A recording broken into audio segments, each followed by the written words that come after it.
second and 9. Allen.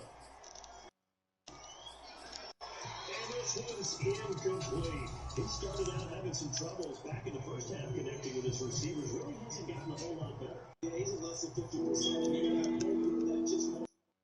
Think about spreading things out. And the receivers. Throwing his Allen on third. Get the fuck out of here.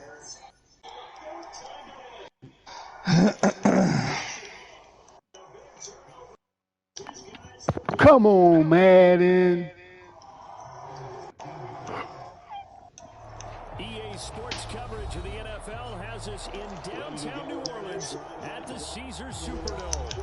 The scene a few moments ago, here it is. It's unlike any other sport as both teams made their way out of the tunnel.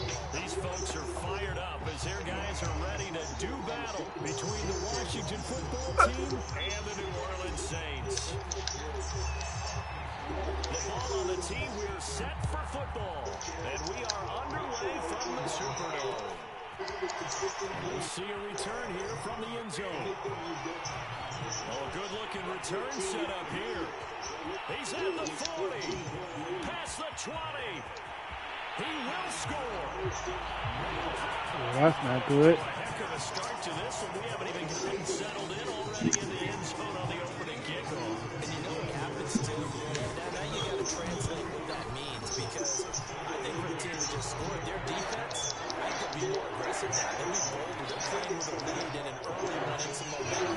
So if you're the offensive coordinator on the other side of the field, you better be prepared for some heavy pressure coming your way. They're going to try and get another big score and a big one early. So now the other return teams out there is they'll try to duplicate what they just saw. Pulls it in at the 13.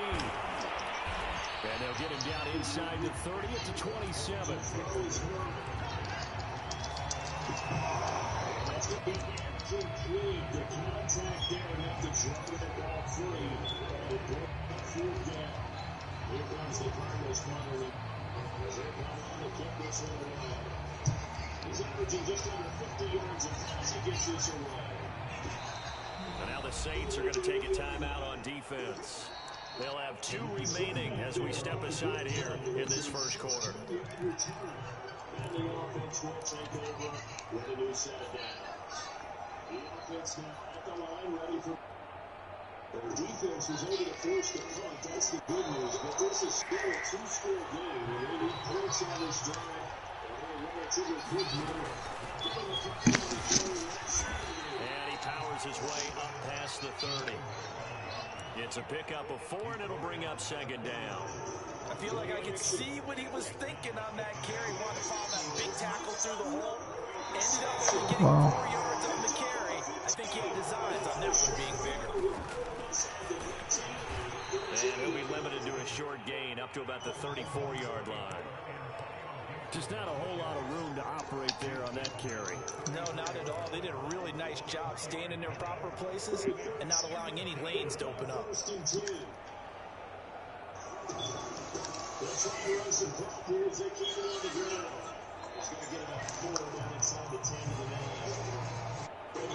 play of this opening drive as they're looking at a 3rd and 14. They'll run with Gibson. Powers by at the 40. And he's going to have a first down as he's brought down at the 44-yard line. They get 9 out of that one, and as a result, the drive continues.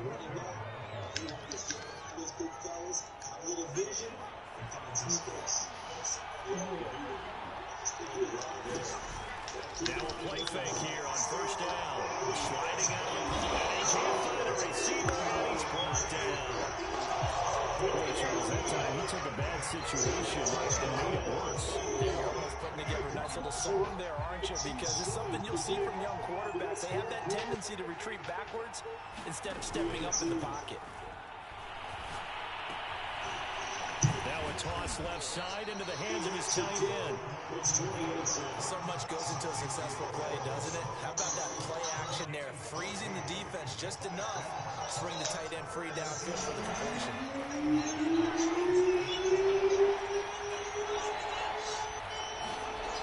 On 3rd drop to throw.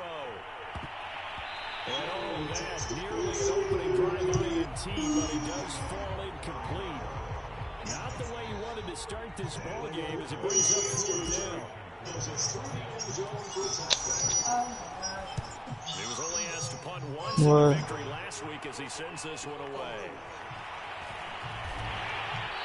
They call that a punt of 38 yards officially. And the Saints will take over with a 1st down and 10.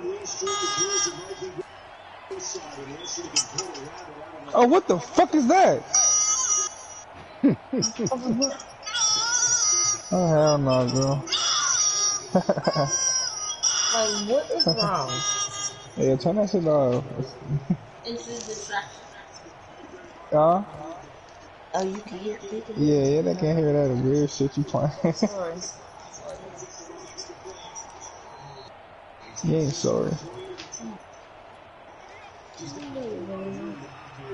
Huh? I just keep on fucking with this fucking. My team's so ass.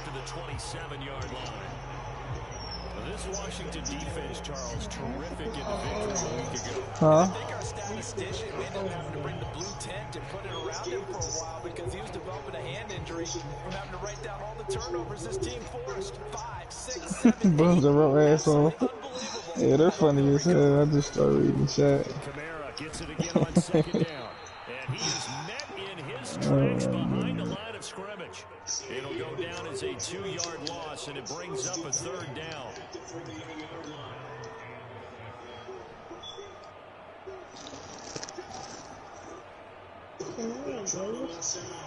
Huh? Yeah. Hold on.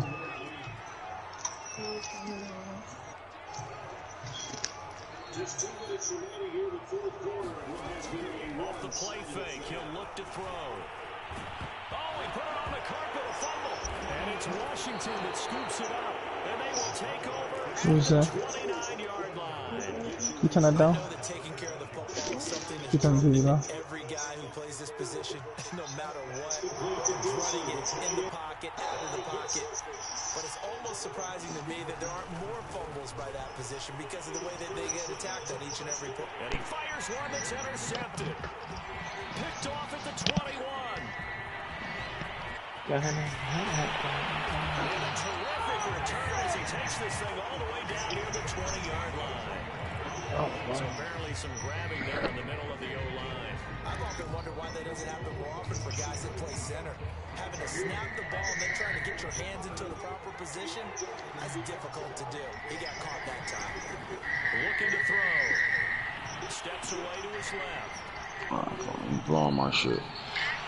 It won't be a sack, but it's no gain, and it brings up 2nd down. Well, he strung it out as far as he could, and I like the fact that he kept his eyes downfield, but he finally ran out of time and room. But I'll take that over forcing it downfield and possibly having it intercepted.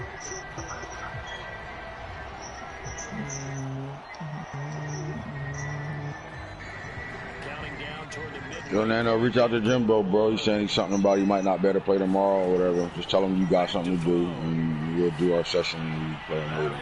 Oh, wow. All right. Picked off near the 34. What up, hitter? Take this one all the way down inside the 30-yard line. So first interception thrown for him there, and that really not the best decision either. Not at all, and that's something he did not do in their victory last week. No interceptions in that game, but this defense, they're able to take advantage of an early mistake. Who all in chat right now? You're. Oh, you here? Yep. All right, cool. Good. Hitter, Nano, Guns here? Yep. Breaks a tackle now, Allen. And he'll go out of bounds in the red zone just inside. All right, Real Talk, episode 8, season 2, week 18. The last regular season week of our year 2, man. This year has been super exciting. Type your name in the comment section. And smash that like button, man, please. Be one of those guys that do it and screenshot it. Let me know you one of those guys that support it, man. hit that like button and screenshot that shit for a kid. Mention you in Game of Thrones. The fuck Max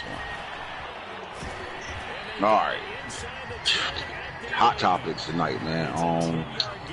As we close out season 2 and get ready to go to the playoffs, we got a lot of things, you know, to talk about. We got a whole bunch of things to talk about. Guys are fighting their ass off to get in those playoffs. Try to pound it in, Kamara. And he'll take it into the end zone for the Saints touchdown. Got the asshole. Got you, my nigga. Alright. My bad with the theme music. Apologize. I apologize. I apologize with the theme music. All right, so once again, man, Young Camden, what's up, baby? You always on deck, my boy. And Maddie over there in the stepchild league. What's up with you, cuz? All right, man, here we go. We got to go right to the playoff pictures and just see if anything changed since last week's situations. And as of right now, things have changed.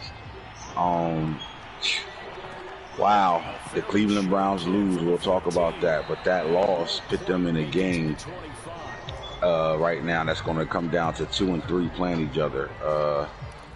You know, Nano and for the Patriots and Coach Jimbo for the Broncos, man, got to play each other, and that slides this number 15, 5 team in the AFC is now the number 7 team in the AFC. So it's shuffled right now. So Week 18 is very important for teams like the Broncos. I mean, teams like the Bills, Dolphins, and the New England Patriots. Before we go any further than that, I'm going to slide out and I'm going to go to the standings because I'm going to show you how important this last week really is for guys. With that being said, all you guys that are playoff teams or fighting for the playoffs, I appreciate y'all hard work and how dedicated y'all are to the league. I mean, it takes, you know, in my opinion, the way, you know, I run my league. You know, guys gotta always say this, but guys gotta be intimate with your team, and you really gotta fight through and really be active to be relevant. And you know, as you can see, we got some guys we consider top players. They're just not as active as they usually be. I don't know if it's because they losing, whatever the case may be. They're not as active, and you can see it through standings. You can see it through, you know, through the play, how guys are going, man, all the way down to, you know, drafting and building your team. But in the AFC race right now, here we go. All right, so we still only have 3 teams that's locked into playoffs right now. Ravens has locked down the first seed, and as of right now, they are the AFC number 1 team over in the AFC at 15-1. Broncos, they just got their division. They got a Y next to their name, so they won their division and for the 2nd year in a row. So the Broncos are AFC West champions once again. The Patriots are in the 3rd spot in the AFC right now, with the Chiefs being in the 5th spot. The 4th best team in the AFC record-wise right now, but the 5th spot because the Broncos are the number 1 seed, so they can't get a home playoff game. Chargers are in that 5th spot. Jaguars are in the 6th spot. The Browns are in the 7th spot. But the Jaguars winning their division pitched them in the 4th seed right now. So they won their division. It's over with 11-5. Shout out to Shoguns. Great season, man. 453 points scored, 368 given up, 6-3 home record. Look like a 5-2 away record. That's big time playing right there, man, especially when you're still coming up off of a young quarterback and a really young football team. I think Washington football team and the Jaguars are 2 of the top 5 youngest teams in the league. So for those guys to be, you know, playing and winning ball games and doing what they're doing right now, it's very impressive. All right, so the Browns are on a 2-game losing streak, and don't think that will not hurt them. I don't care who you beat. Madden don't never give us the right formula. We never know. But what I do know is going into a losing streak late can jeopardize your playoff shot right now. So now right now they're the 7th seed and they're hanging on by the hair of their chin. Dolphins on a 7-game winning streak, 10-6, with a big time game of the week against the Baltimore Ravens. We don't know. We got to talk to John Harbaugh and see what the Ravens is planning on doing. This game proves nothing for them at all. So, you know, for them to risk playing some of their starters all game long or even at all will be, you know, really up to John Harbaugh and how the team feel like going forward. The Bills are on a 3-game winning streak, and they also are 10-6. Outside of that, there's nobody else that's in the race whatsoever for the AFC playoffs. So it comes down to Week 18. Dolphins win. I would love to say Dolphins win and they're in, but they need some things to happen. Bills as well. Both of those two teams need some things to happen. So it all comes down to the Patriots and the Broncos. It also can come down to the Chiefs and the Browns game, but I just don't think they're playing opponents that are actively playing right this second. So I think they slide in no matter what, because they get Week 18 wins. So I don't know how important that will be, but I will have to look at who the Chiefs play Week 18 and who the Browns play Week 18. So I'll go take a look at that real fast. I'm over here. I can see it on the front page. So it looks like the Browns Play the Jets. New York Jets who have shut it down. So look like that's a win for the Browns. And if I'm the Bills or I'm the Dolphins, I'm hitting the Jets up and telling him to play the Browns right now. He's home. He'll be getting home around this time. So I would do anything in my power to get that game played. And then the Chiefs, where the Chiefs at?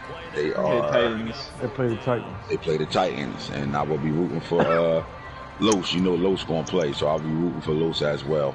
But outside of that, it comes down to the Broncos-Chiefs game, and even with that, it's going to be very hard to change their situation as well. The chances of the Patriots losing to the Broncos and then not being in the playoffs, I would think is slim. I think they will go to 6 or 7 before they will really go out of the playoffs. But then again, it's Madden as well. So it seems like if the Patriots, no matter what happens, the Broncos will take the number 2 seed no matter what. So really the Broncos don't even have to really play this game and care, unless he's just trying to knock a guy out of the playoffs or try to knock him out of the playoffs.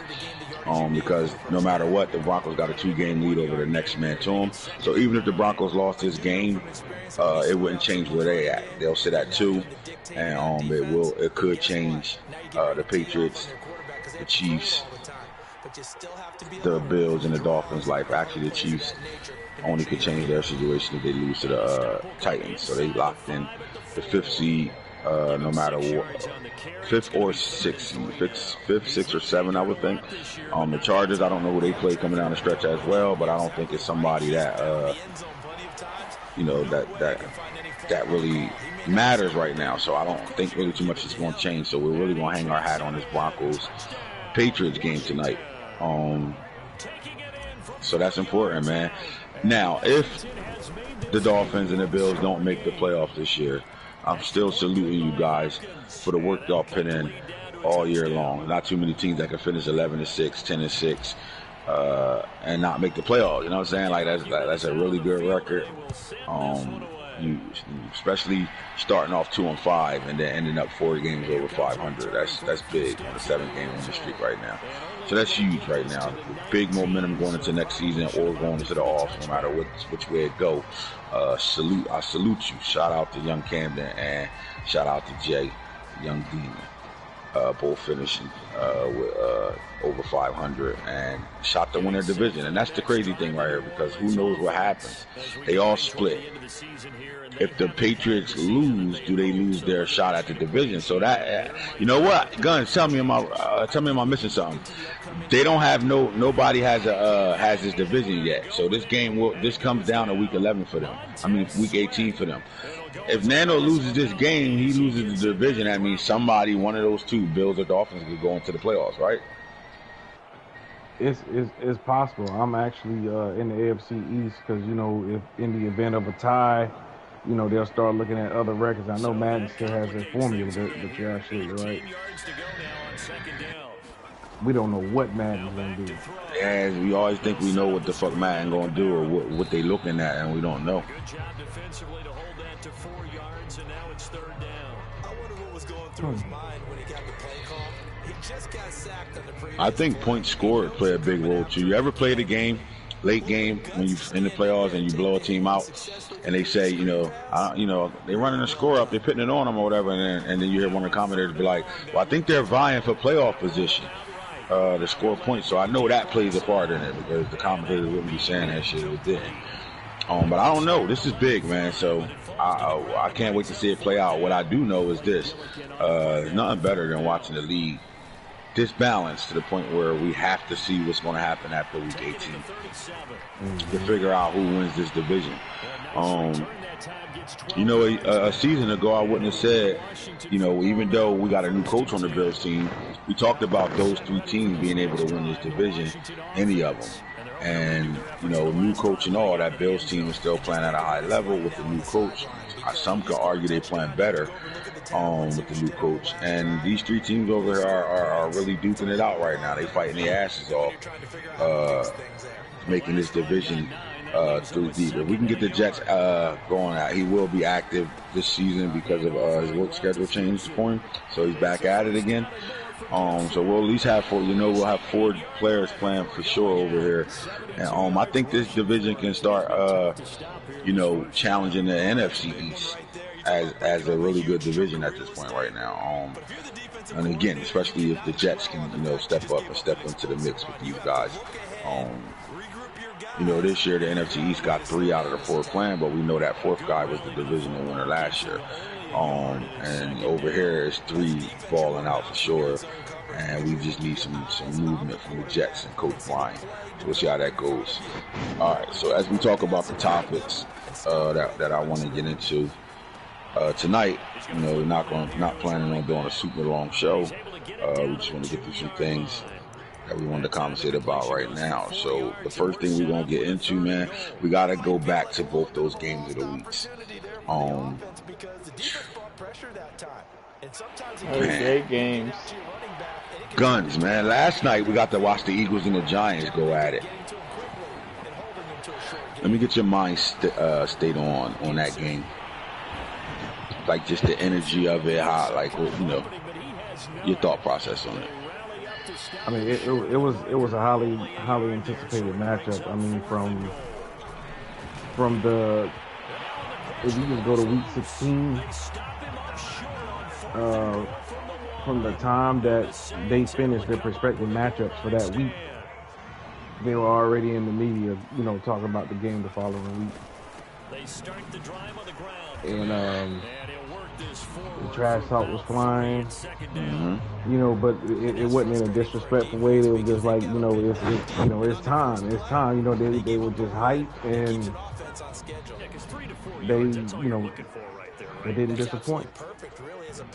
Right. I think, me personally, they this matchup from the first one, because you got to think about it, their first matchup came down to a glitch field goal, extra point, which kind of turned the game. And they was rocking out, and I think that hung over the Eagles' head. I lost this game because fucking, a double line, fucking connection got fucked up somehow, some way on that extra point.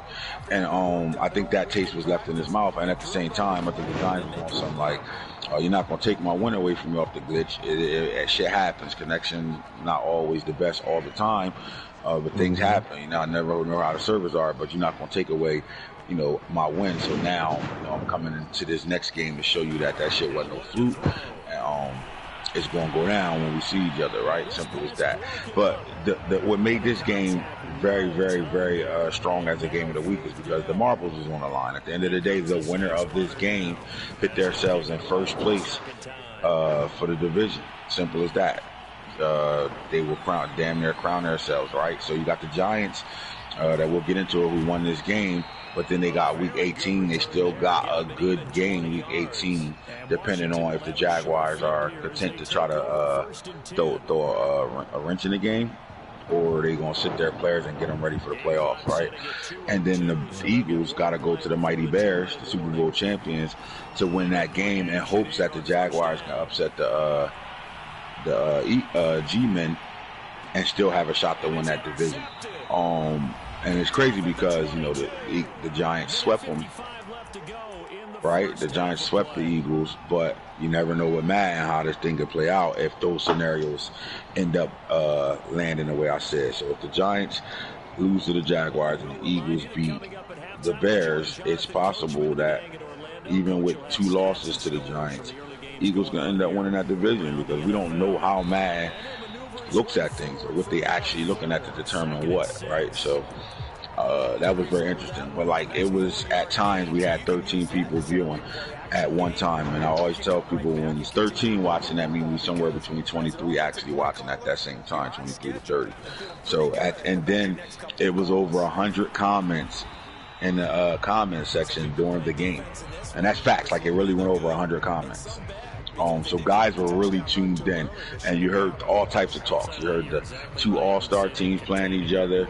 This is all-star weekend. You heard things like that. You heard the pull away is over. Saquon about to carry the ball 12 times. Every time the Eagles look like the Giants are going to put the game away, the Eagles come screaming back, and then we all over and under and how many carries Saquon going to get to close this shit out or to stop the comeback, or, you know, however the thing went. It was very exciting, bro. And as a commissioner, that's all you want. You want to be able to realize how balanced your league really is as a whole, and that, you know, games matter week 17, from week 13 to week 18. And then you got the Eagles playing the Bears right now. They're locked and loaded. We'll keep y'all posted while y'all are, you know, that's still watching the show. We'll keep y'all posted to what's going on in that game, because that's a big time game as well right now. Week 18. That's the set off right now. That's the first game being played. But let's attack some of this game and what we saw in this game, Guns. Got to get down to the G-men and the Eagles. So the Giants fly to Philadelphia.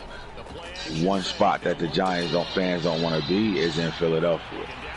Philadelphia got some of the ignorantest fans on the planet when it comes down to sports.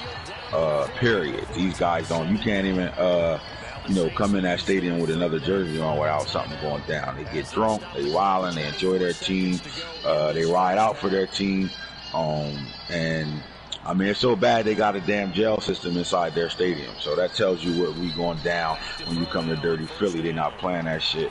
They on some bullshit in there. And the Giants had to come in and really make a statement in this game right here, man. So you got a 49-42 ball game. It came down to the wire. Last drive, interception from the young Von Teller. But 553 total offensive yards gained from the New York Giants. And the Eagles swung around with 614. Was this good football or no defense being played? It was 159 offensive rushing yards to 103. The run game wasn't super OP, but it was effective enough on both sides. And I'm going to talk about both sides in their run game in a second. 394 offensive passing yards. The Eagles threw for 511 yards in this game. Guns. What's going on out here? I mean, these are 2 teams that know each other very well, so, you know, they were prepared. You can't say there was no defense. I mean, well, there were plenty of turnovers in the game, but these coaches, they come from the same coaching tree. You know, they came under the same tutelage. So, like I said, there's almost no other 2 teams that know each other better. It's almost like, you know, 2 brothers fighting each other. And you know all they moves. You know what swing is coming before the other brother even swings. So it was a great game to watch. Yeah, I agree, bro. This game was off the hook. So what you saw was a 14-0 first quarter when it comes down to the New York Giants. They went up 14-0. And then in the second quarter, it was a swing, 21-14. The Eagles scored 21 points, and they were down 7 at halftime. Now let's talk about the run game. We saw the Eagles go up 14, and then the Giants went up 14. I apologize. The Giants went up 14, right? And then we saw Guns. We saw the Eagles come right down, score, make it a 14-7 ball game, right? Or was it 21-7 at one point? I think it was. Am I correct? 21-7, and then they made it 21-14. And then, you know, the chat went off. Saquon about to get 12 carries or more, blah, blah, blah. And he put the drive together where Saquon carried the load all the way down to the red zone. And on that drive, it was an all Saquon drive and 2 pass plays, a drag and a drag. Other than that, it was the Saquon show. So we saw the power of Saquon Barkley and the offensive line, especially manned by Ronnie Stanley over there, man. Nice little trade. Another thing. The other thing we saw the 2 traded weapons go crazy. We saw the 4. We saw DK Metcalf go nuts. We saw DeAndre Hopkins go nuts. We saw Russ go nuts, Dangerous go nuts, and we saw Deshaun Watson going nuts in this ball game. But Guns, talk to me about the big play players that they traded for. The battle between D Hop and DK Metcalf.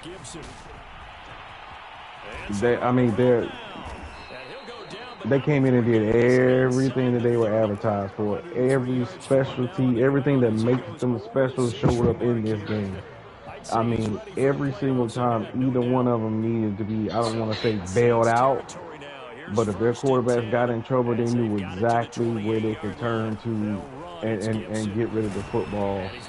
And they knew that they were not going to be put in harm's way. They knew that player was going to get positioned.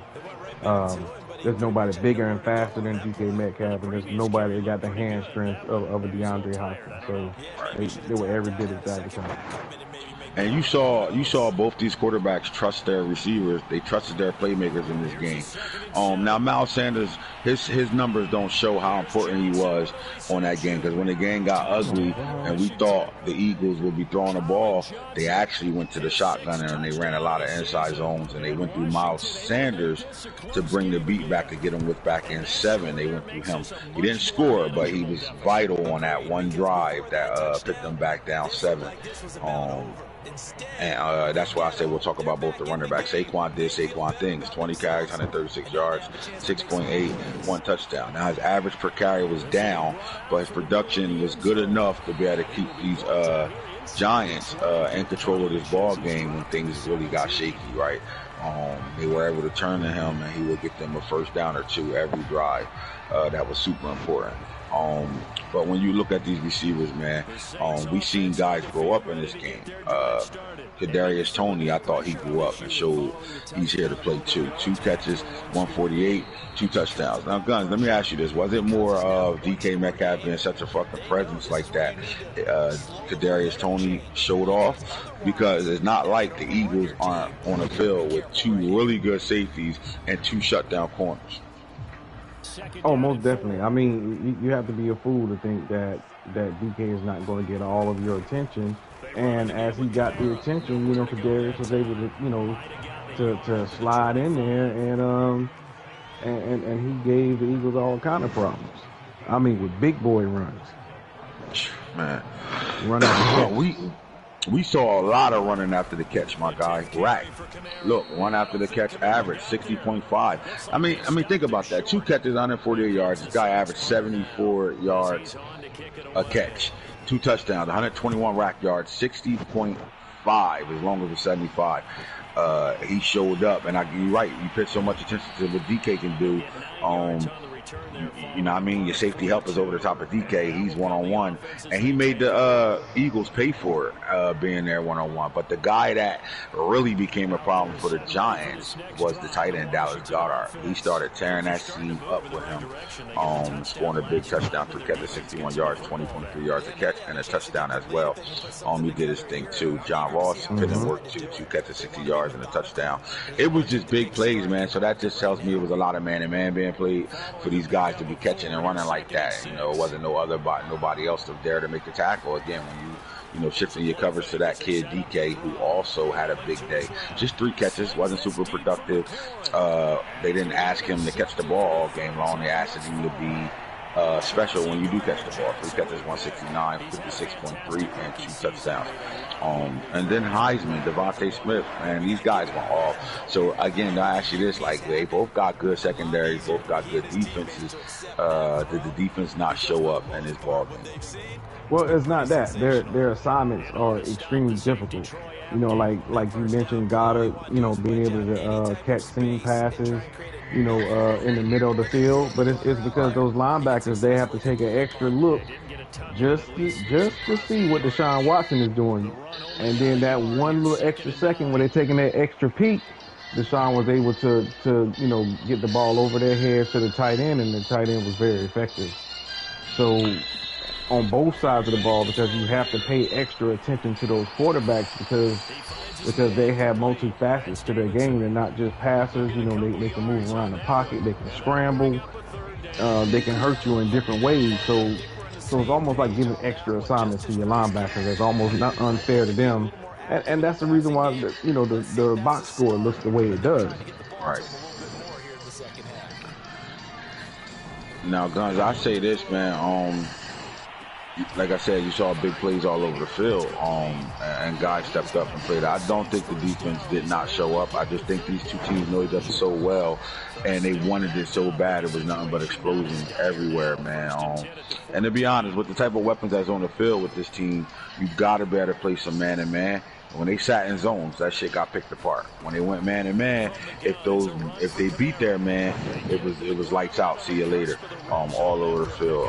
Defensively though, if I was to give somebody the defensive MVP of the game, you look over here and Von Teller, the young rookie, came to play in this game. He's calling him the best rookie linebacker in the league right now. 10 tackles. He had an interception in this game as well. Adoree Jackson stepped up and had 2 INTs too. And the other linebacker, the young first-year linebacker from Louisville, Etheridge, also played well in the free agency pickup, had an INT in this game as well. You know, the game changer was a big third down. The Giants ran slants. The user was right in the middle of that slant, missed the pick, and DK took that thing to the crib, and that was like kind of the game changer. But it still came down to the Eagles with the ball, down a touchdown, driving, and got all the way down to the red zone to take a shot in the end zone, which Von Teller ended up picking off. And even on that last drive, I thought, you know, at that point, it was one too many times going to the well because he went to the seam route, and that's the one thing I think they was taking away. I think he could have played on the outside. Do you think he should have gave DeAndre Hopkins a shot to win that game, or did he make the right decision going to the tight end even though it got intercepted? I could see why he would want to go to the tight end because he was so successful with it, but you know, that's almost like, you know, you not passing the ball to, you know, Steph Curry, you know, to finish off a ball. Take the last shot, right? Right, but we also got to remember, prior to that, the biggest mistake that was made in the game not only was the missed interception, but it was the Deshaun Watson throwing the ball away and he was still inside the tackle.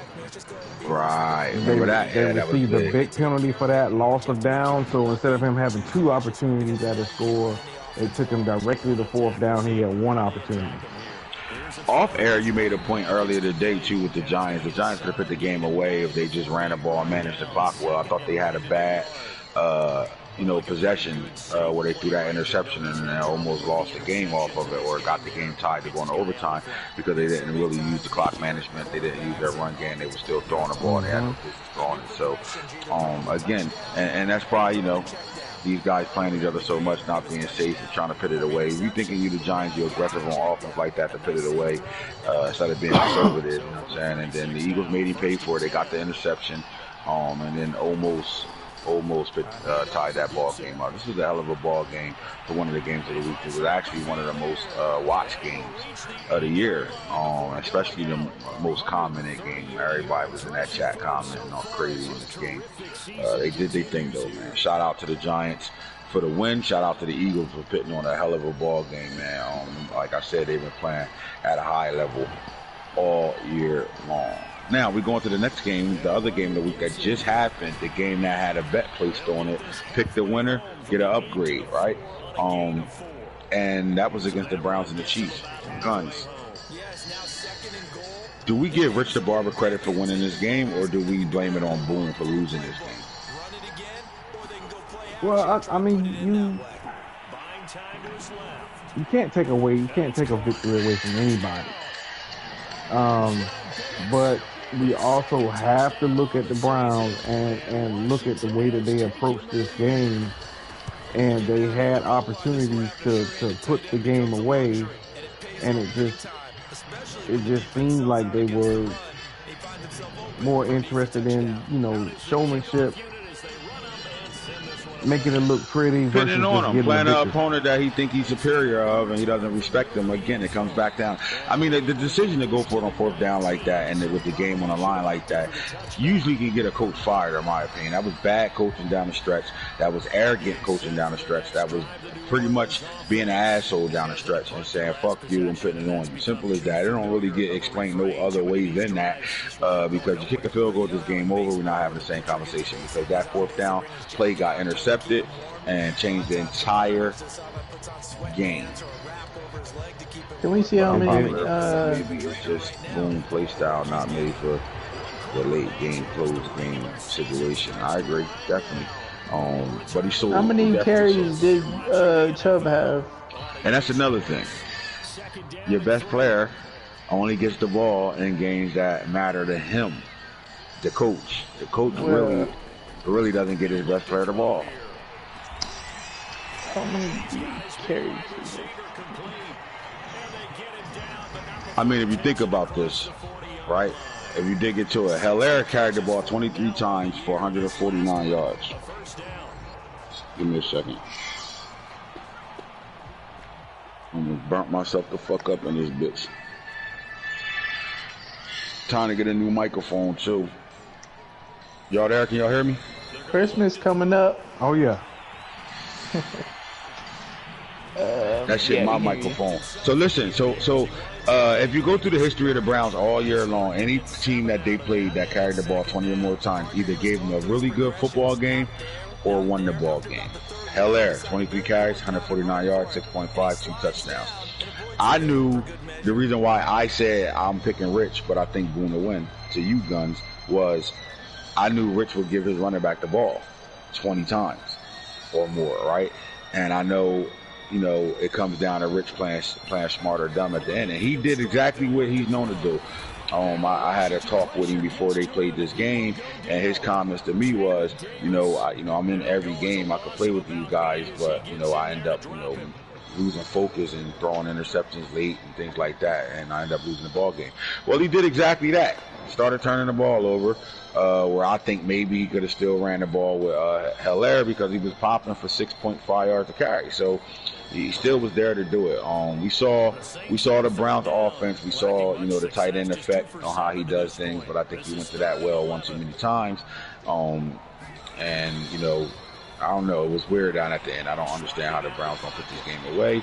I mean, he said it on headset, I guess, because the Army got his attention because they're about to ship him out in a few months. But so maybe that's next month. Huh? Next month. Oh, I thought he was coming to New Jersey next month, then going out. Well, I guess next month, November. Oh yeah, this is November. He do leave in December. So a lot of it is the fact that, being in Africa, who knows what type of connection he's going to have, and be working 6 days a week.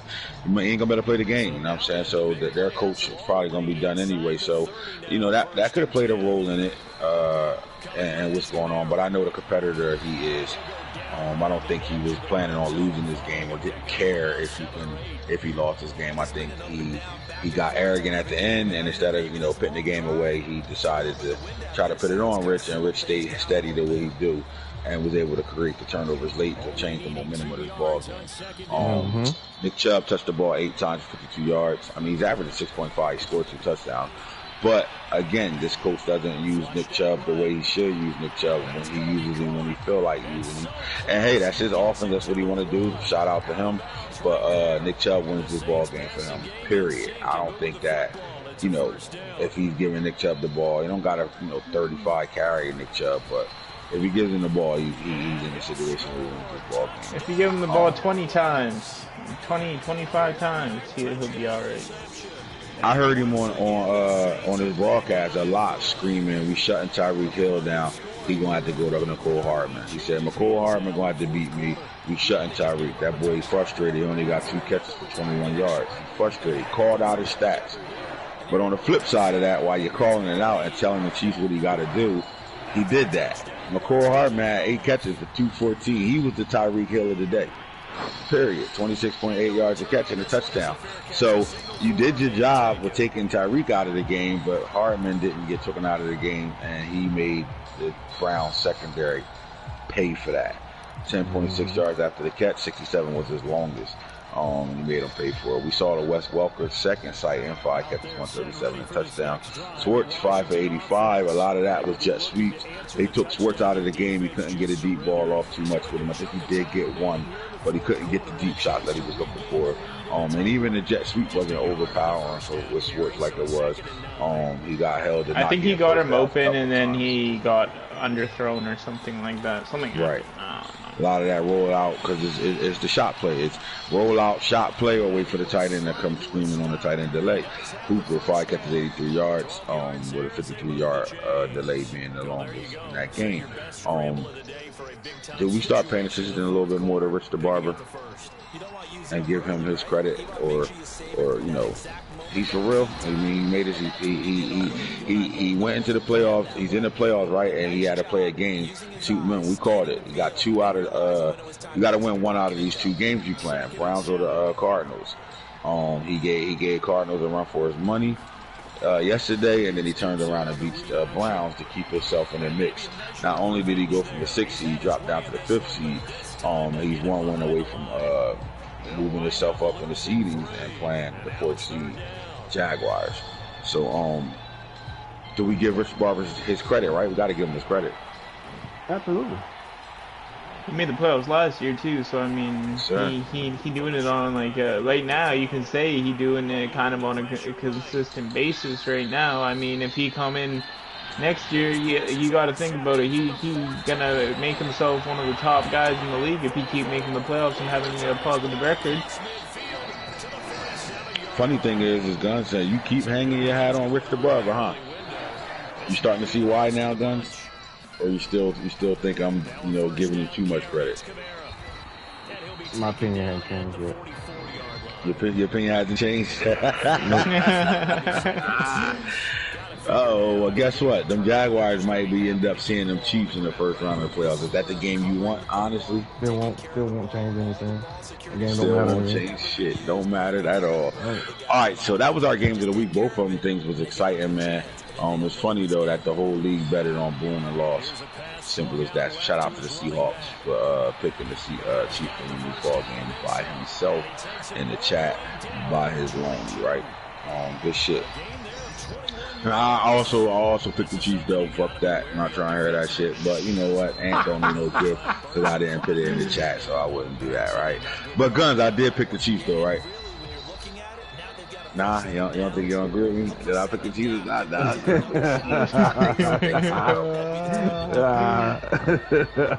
I pick the Chiefs? Or do I throw it away because I said I'm picking Rich the Barber the Chiefs, but Boone gonna win? So that's not really that's right. Yeah. So shout out to the Seahawks. Harold, the only one picked the Chiefs. He will be getting his upgrades. I got you, my boy, in a second or two. All right, let's get to our debate segment right now, man. No more music. Just me versus Guns in this conversation right now, man. No more games and stats and all that shit. Just me versus you. Our debate segment will be the 49ers. All right? That's the first and foremost thing. We are going to talk about the 49ers to close this thing out. So, as we talk about the 49ers, let me get over here and look at some of the 49ers situation. We'll go the stats and awards, and we'll go right to their team from there from stats. So, Guns, the first question will be, will they get back to a top tier player, the 49ers? Because right now, They're not. They're not playing up to. We had a debate over the NFC and the AFC, and talked about the 49ers as damn near a top 10 player. But he hasn't lived up to that since season one or two. He hasn't really lived up to any of that right now. So let's debate. Wherever you go, I go opposite. Do the 49ers get themselves back to top tier player? I don't know. I really don't know. This is not 21. It's a new disc. There's similarities, but there's differences as well. And some guys have adjusted well, some guys have not. But I don't think that I don't think the 49ers was intimate with his team year one. Mm-mm. And I don't know how intimate he's been in year two, to be honest. So I really don't know. I don't know if it's a work schedule. I don't know if it's just a conflict thing or whether it was just draft position. But I don't. He's active. He's active in the chats. He's active on the show, but he active enough playing games, but not really. I was going to say the same thing. He's active enough, but not enough. But I do think this. I think the next question will really start our debate. But I think I'll go with he can get back to a top tier player. But it's going to be a lot of things that got to happen over here for that to happen. So in the argument of yes or no, can he get back to a top tier player? You really don't know, right? It's kind of hard to say yeah or no. If things are going the way it is right now, and I think he things can slip past you. He came into it with one of the better teams on the game, and the play is not showing up to it. And a lot of it, he went on vacation, so he's missing a lot of games. That's the first thing, first and foremost. And you're in the process of trying to build Trey Lance, who was a rookie quarterback in year one. And you got to get this guy built, and you're not spending the time with the team to get these guys built. I don't know what his plan is, what is he planning on doing with these guys going forward or what, but the first question to our debate segment is so iffy. It's almost like him. He play, we never know when he's going to be super active or engaged. We do know he watch all the shows, and he's in the chat all day long with us, but just playing wise right now, we don't know who he is right now. So we'll go right to the second question. And my thing is, does this team fit the coach? This is a big question right here. Does this team fit the coach? Well, from what I've learned, this is, he's an actual 49ers fan. And a lot of times your play style and your team are not the same. Right. I found that to be true, early Madden years, playing with Baltimore Ravens and other leagues is different. And the 49ers all that built space, to play the way he throw it downfield. The way that Drusifer, likes to play.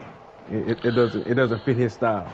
No, it doesn't. This team does not fit him. It didn't fit him the moment he got it. Here's why. I played this guy twice a season. Young Camden played him twice a season for 10 straight seasons. So we know what type of team he needs to be successful with. The only piece that I thought fit was the tight end, Kittles. And even with Kittles, he still ain't doing, what he can do with tight ends, having that type of weapon. The receivers are not his style to play whatsoever, right? Trey Lance can be his style quarterback. I lost by 3. Who you played? 4. Ooh. All right, so they not in the playoffs, did it? No, I mean, I'm already in. He good. So Trey Lance started off is crazy. a good He ran quarterback the kickoff to have. back at the beginning of the game. Is a good quarterback to have over there, and I think anybody can build with a Trey Lance. You come into the league with one of the fastest athletes, one of the fastest running backs at the running back position, if not the fastest running back on the game. But to me, that wasn't intriguing for this type of coach. I don't think this coach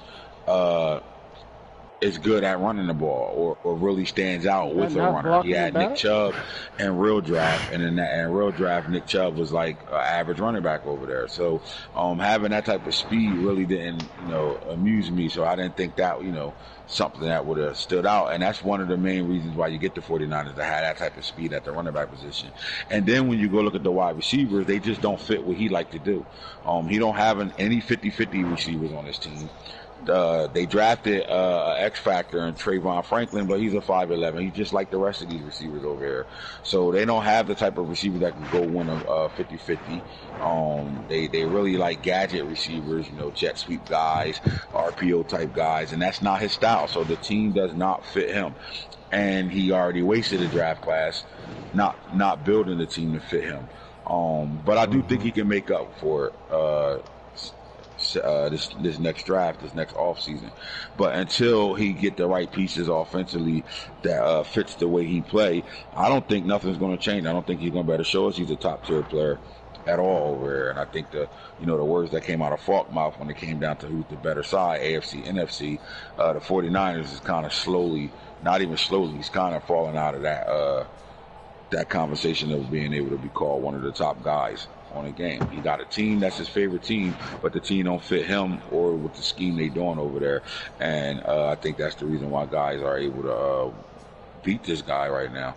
And until he get really, really active and fix it through GMing all 4 phases of the game, and that 4th phase is the GM phase. Until he can fix that, his team through that, he in a situation. And the more time that go by, you trying to put young pieces over this team to change your culture and your style, the harder it is going to keep up with those guys that are top tier players in the league. What do you think, Guns? Absolutely. No, it's, I mean, I don't mean anything by it, but that's no debating that. The one thing that you wanted to do was you had a young quarterback in their rookie season where you could have taken advantage of, opportunities at Rookie of the Year, because nobody touches the rock as much as the quarterback does. So he had an opportunity to maybe grab some awards, grab some XPs, do things with his coaching staff points that really could have elevated the play of this quarterback and really invested in his quarterback, and he missed out on that opportunity. I agree. When it comes down to the third question and the final question for this team, 4 phases, how they doing. So if we want to grade them in the 4 phases, how they doing, we start with the on-field play. It's average right now at best. That's the offensively average at best. Defensively average at best.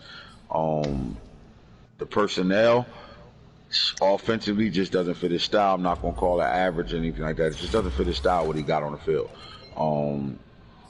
Like little things, like, and just to be smart, like I told him, I got a receiver that fit what you like to do over there, 6'4", big body receiver. Let's make a trade, my receiver for yours, plus I'll give you some draft picks type shit. And he stayed with the 5'11" guy who doesn't fit his style. And let's look at him as a rookie: 65 catches, 917, 57.3 yard average, 8 touchdowns on the season right now. I'm